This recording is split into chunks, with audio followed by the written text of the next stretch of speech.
Hello. So since so many people seem to be making videos and trying to entertain the world in this time of self-isolation, I had this idea that I wanted to share. I just finished reading this book. It's called Outside the Jukebox by Scott Bradlee. And it's his story of creating the band that he made. Well, is it really a band? No, it's a musical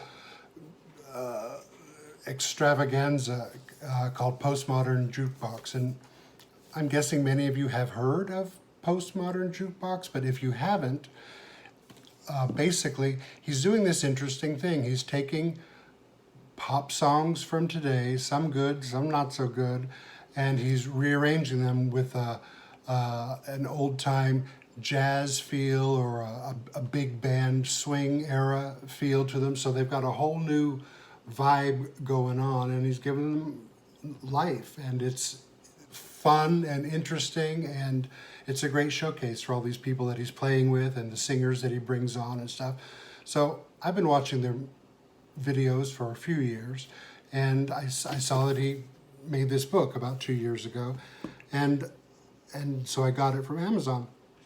And what impressed me was it's not just the story of how he did this and then did this and then did this to advance along his path at creating Postmodern Jukebox, but he reflects on what he's done, things he did right, things he did wrong. He went into how he had to battle his innate sense of perfectionism to get past some things just so he could get some product out there, and then he watched as it took off, and he did a really good job of explaining how there's a creative process to the things that he was doing, and the reason I'm making this video, I think, is because it relates to so many different types of artistic endeavors. There's a lot of creative types in my circle of friends, so I thought you'd appreciate knowing about this book and the inspiration that I got from it.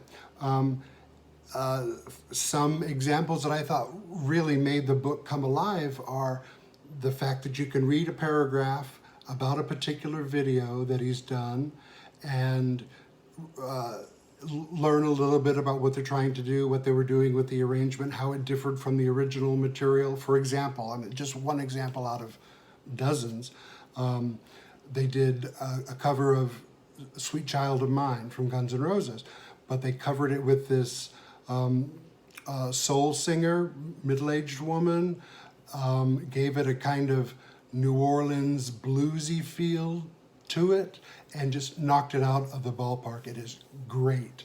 So you can read about these videos that they're doing, and then you can go to YouTube, look them up, watch it, and go, oh yeah, that is cool, or oh yeah, that guy is a kick-ass singer, or whatever. I mean, there's dozens of examples of that, and that's the kind of thing that made it really come alive for me, the fact that it was this interactive experience with the internet on one hand, and then the hard copy of the book on the other hand. You could really explore what it is he's talking about and take it into greater depth, and I loved that. So when I finished this book, I was so excited about it. It kept rolling around in my head. I thought maybe this is the kind of thing I wanted to share with you. So if you are looking for some kind of inspiration, if you're an artist and you don't even know where to begin to focus your creativity or something, read this guy's story, because he had nothing major going on, and these things just kind of opened up his world as to what he could do with his talents, and it's great. So I recommend it. Outside the Jukebox, Scott Bradlee. Kicks ass. All right, thank you.